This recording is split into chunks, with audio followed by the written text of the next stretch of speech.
د ننګرهار والي په دغه ولایت کې د امنیتي ساحو له پراخوالي سره د بیارغونې لړۍ هم چټکې شوي چې همدا اوس د نږدې 10 میلیارد افغانیو په لګښت ګڼې پروژې تر کار لاندې دي. شاه محمود میاخیل دا څرګندونې د لړم په 21مه دغه ولایت کې د چارواکو له لورې خلکو ته د خپلو کارونو د حساب ورکونې په یوه غونډه کې وکړې. یاده غونډه په ننګرهار کې د ولسي ملاتړ دفتر له لورې جوړه شوې وه چې د یو شمېر دولتي ادارو رئیسانو پکې د خپلو یو کلونو فعالیتونو په تړاو خلکو ته معلومات ورکړل او د راتلونکي کال لپاره یې ورسره خپل پلانونه شریک کړل. د ننګرهار والي شاه محمود میاخیل هم په یاده غونډه کې خلکو ته وینا وکړه او ټینګار یې وکړه چې په خپل شاوخوا 10 میاشتنۍ کاري دوره کې ډیره توجه د ولسوالیو امنیتي وضعیت ښه والي ته کړې ده. د وایي په 10 ولسوالیو کې د امنیت له راتګ سره د رغنیزو چارو لړۍ هم چټکې شوي چې د نږدې 10 میلیارد افغانیو په لګښت پروژې تر کار لاندې دي. والي زیاته کړه دا د کانال له پروژې نه په ننګرهار کې د لوی آبادي او د رغونې کارونه دي چې روان دي.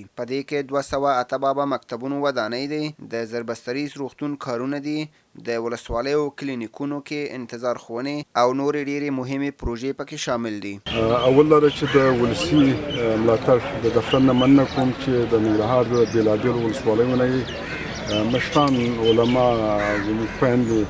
د ټولو تشریف راوړی وو او د زمینی مسایده کړه چې زموږ د ولسوالیو د سکتوري مسؤلینو او رئیسیابانو سره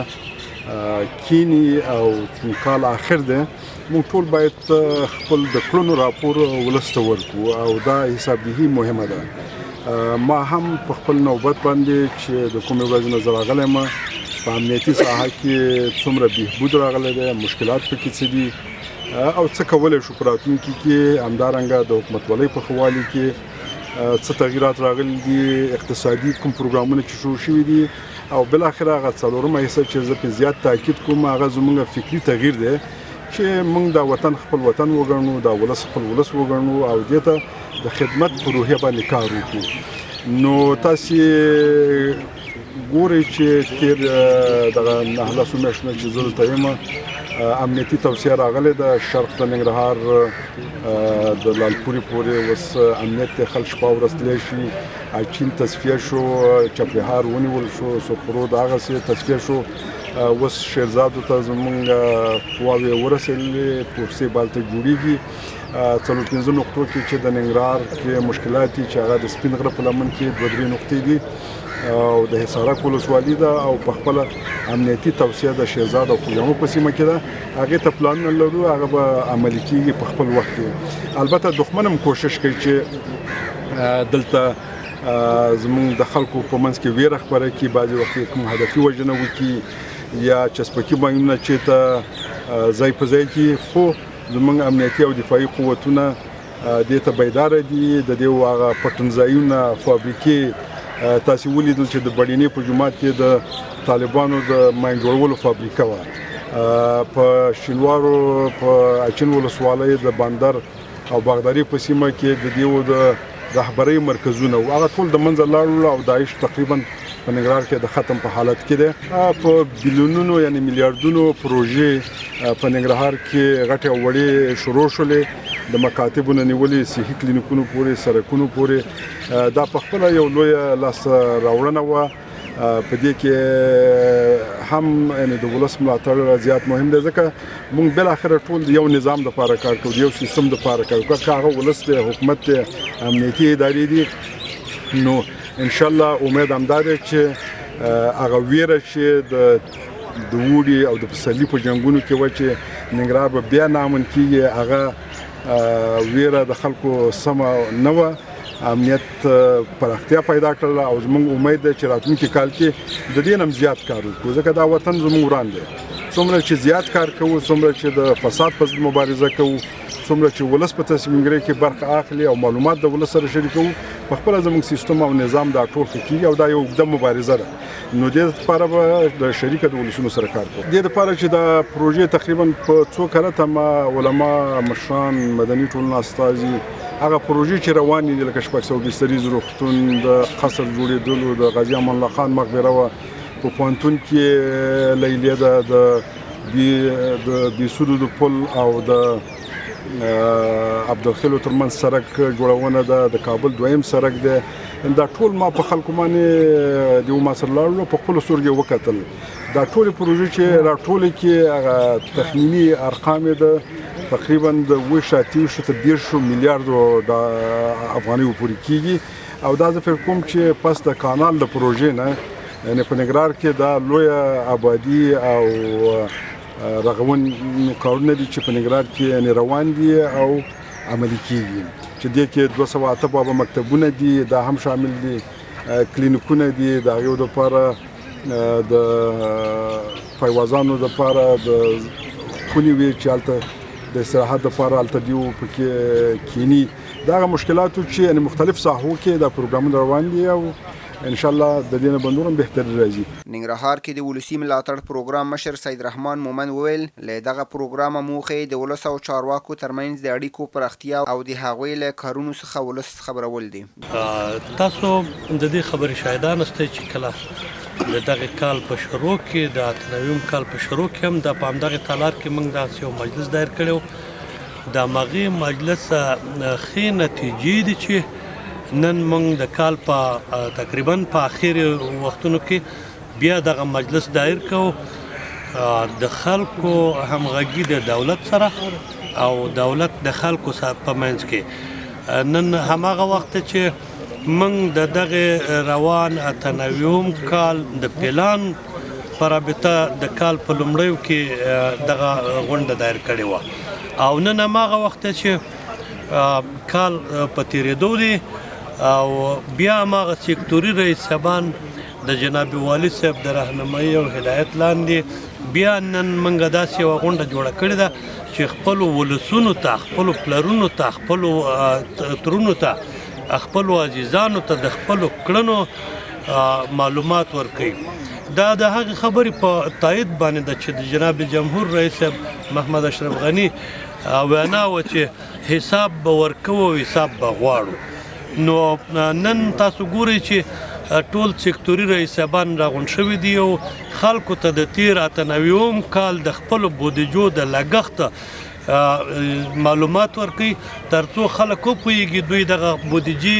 دولتي بودیجې په کومو لارو باندې استعمال کړي څه شی پې جوړ کړی او هغه څه کارونه یې چې کړي خلکو ته د منلو وړ دي یا نه دي. اوس خو تاسو ګورئ چې په د ننګرهار په 21 ولسوالیو کې الحمدلله رئیس هم ځي ولسوال هم پیاده ځي والي صاحب هم ټولو ولسوالیو ته سفرونه کوي او هیڅ مشکل نه لرو. نو اوس نو موږ په دې توانیږو چې د خپلو رئیس صاحبانو نه د تیر کال پوښتنه وکړو ځکه امنیت برابر دی ساحې پراخه دي امنیتي ساحه ډیره پراخه ده په 22 کې 21 ولسوالۍ الحمدلله 100% امنیت کې دي هر څوک کولی شي چې هلته لاړ شي او خدمت وکړي. د ننګرهار د کرنې او مالدارۍ رئیس سمیع الله نصرت وویل سږکال دغه ادارې 30 پروژې پلي کړي چې د کرنې مالدارۍ باغدارۍ او نورو برخو اړوند دي او راتلونکي کال کې هم 333 میلیون افغانیو په لګښت ګڼې پروژې پلان شوي دي. ننګرهار کرنې او لګولو مالدارۍ ریاست تر اوسه پورې نږدې 30 پروژې په دغه کال کې 1999 کال کې چې هغه کې زموږ باغداري د ګرین هاوزونه دي ترویجي خدمات دي او ځینې د ترویج ساختماني یونټونه دي سربندونه دي ویلي دي او دا تقریبا نږدې 180 میلیون افغانیو په ارزښت باندې دا پروژې زموږ روانې دي. تر اوسه پورې موږ توانېدلي یو چې خپلې پروژې نږدې 15 بودیجه هم مصرف کړو او نور انشاءالله په دغه 2 میاشتو کې مصرف کړو. د روان کال لپاره 1999 کال لپاره د کرنې او لګولو مالدارۍ ریاست نږدې 333 میلیونه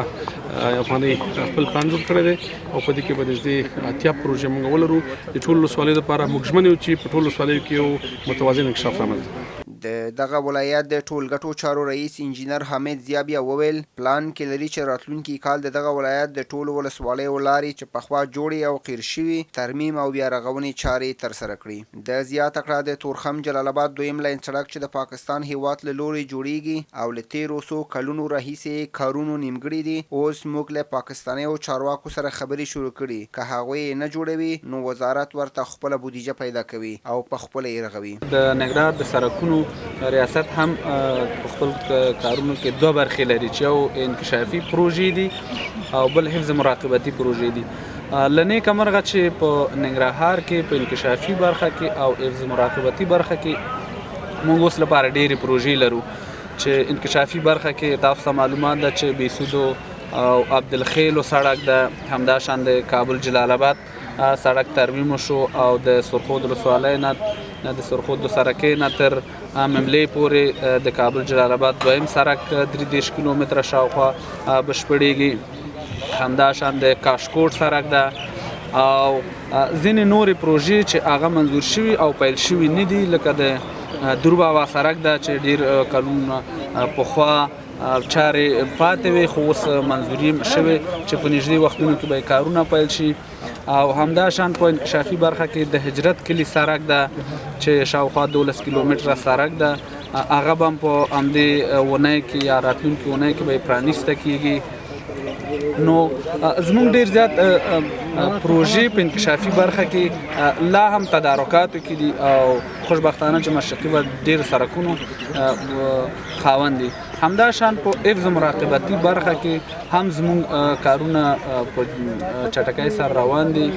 چې په مختلفو ولسوالیو کې لکه د خوږیاڼو د ابکوس پول د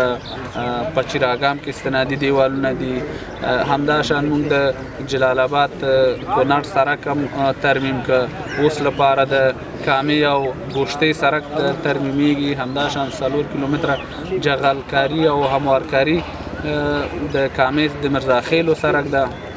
چې په ټوله کې د ترانسپورت وزارت اړوند 2222 میلیونه افغانۍ بودیجه دلته د کار لاندې ده او په دې کال کې به بشپړېږي. د کانال رئیس پرویز علي هم وویل چې سږکال دغه اداره توانېدلی چې د امنیت په پراختیا سره یو شمېر پروژې پلي او عواید له 100% هم لوړ کړي او راتلونکي کال ته هڅه کیږي چې دغه اداره انکشافي بودیجه په حکومت منظور کړي. له نیکه مرغه سږکال د کانال د تاسیساتو نه حفاظت او حراست په ښه ډول باندې شوې ده او له بلې خوا اګرو تخنیکي خدمات او د بڼوالۍ سیستم باندې ډېر زیات تمرکز شوی ده چې ډېر ښه محسوس او ملموس نتایج درلودل او عواید تقریبا د 100% نه زیات تقریبا لوړ شوي دي او دا د ننګرهار دپاره ښه زیری ده او د لوی عوامل دا دی چې د یوې خوا نه د ولایتي ادارې بالخصوص د امنیتي ارګانونو په یو قوي همغږي حمایت او قاطعیت سره د خودسرو کښتو مخنیوی شوی ده او له بلې خوا نه د اجاره دهي او قراردادونو په سیستم باندې کې ښه شفافیت هم راغلی دی چې یو مختلط هیئت له خوا نه هغه ترسره کیږي او ښه رقابتي ماحول هغه شوی. هغه شپږو ولسوالیو کې تقریبا شپږ بابه مساجد چې تیر کال ولسمشر وعده کړې وه او فنډ د ولسي تړون برنامې ته انتقال شوی دی. په څه مساجدو باندې فعلا کار شروع شوی دی خو دا شی بطي او سست دی، باید لږ عاجل شي. زموږ ګیله دا ده چې ولې په دې 2 میاشتو کې دا کار ترسره نه شو، دا باید سرته رسېدلی وی. په 2 میاشتو کې یا 3 میاشتو کې یو مسجد جوړیږي تکمیلیږي خو باید شوی وی. دا خلکو لږ غفلت کړی دی خو انشاءالله د ننګرهار ولایتي اداره دې ته متوجه ده چې دا خلک جدي کړي او دا کار انشاءالله سرته تر اوسه پورې انشاءالله موږ تقریبا 80 نه زیاته فیصدي موږ مصرف کړي ده، موږ نه ده پرېښي. او کومې بودیجې چې د رئیس جمهور لخوا وعده شوې وه د کومو پروژو لپاره د هغې لپاره چې بودیجه راغلې هغه په د بنایي په ریاست پورې اړوند واحد عملیاتي له لارې تطبیقیږي خو زه یقین لرم انشاءالله چې کارونه به انشاءالله تکمیل. د 12 ولایاتو مختلفو بې ځایه شوي دلته ژوند کوي چې سږني ارقام د دې 19,246 فامیلونو ته جګېږي چې البته په دې کې د شرزادو او خوږیاڼو او د سارک ولسوالۍ بې ځایه شوي هم موجود دي. مونږ کار د دوی سره کومکي اولیه ده، هغه شریکه سروې ده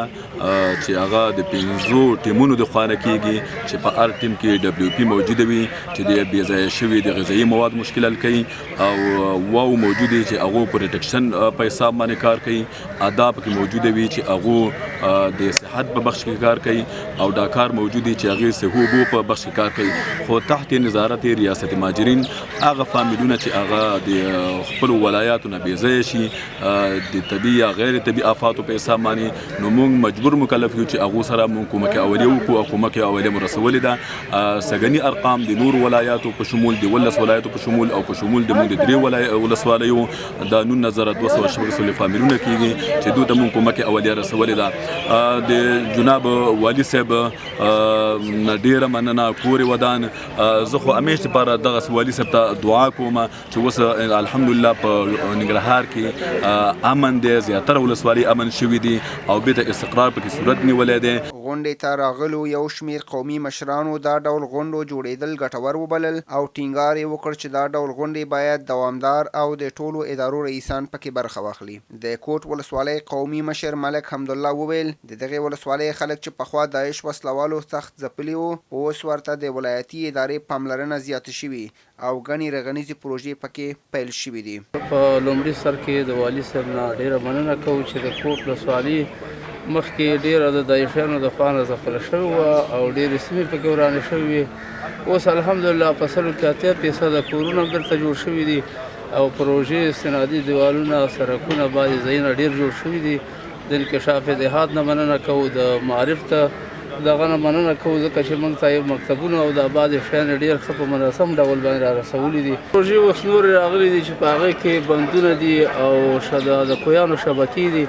د معارف دپاره پکې کار روان دی چې ابله زموږ ته راغلي وو د استنادي دیوالونو انشاءالله کار مخ په وړاندې روان دی او نور هیلهمند یو چې کوټ کې انشاءالله وضع ښه ده، کار به ښه روان. د کامې ولسوالۍ قومي مشر رحمان الله دل اغا بیا دا ډول غونډو جوړېدل د حکومت او خلکو ترمنځ د واټن له منځه وړلو لپاره ګټور یاد کړل او غوښتنه یې وکړه چې راتلونکي کې هم دا ډول غونډې دوام پیدا کړي. دلته نن د سکتورو رئیس صاحبانو چې د زراعت رئیس صاحب، انکشاف دهات رئیس صاحب، د اوقافو رئیس صاحب، ټولو رئیس صاحبانو، معارف رئیس صاحب خپله کارګزاري ولس ته ورکوي. دا یو نوی ابتکار دی چې د محترم والي صاحب په وجود کې پخوا به مو دا کارونه خو ډېر کم، خو د موجوده والي صاحب په موجودیت کې دا د ولس دپاره یو تقدیرونکي کارنامه ده چې ولس ته خپل ګزارش ورکوي. ډېرې زیاتې پروژې د کامې په ولسوالۍ کې استنادي دیوالونه، مکاتب، د صحت په بخش کې، کلینیکونو کې ډېر زیاتې پروژې، د زراعت په بخش کې دا پلي شوي دي. ډېرې زیاتې ګټې اخیستلو ته سپارل شوي دي او څه نږدې دي ګټې اخیستلو ته سپارل کېږي.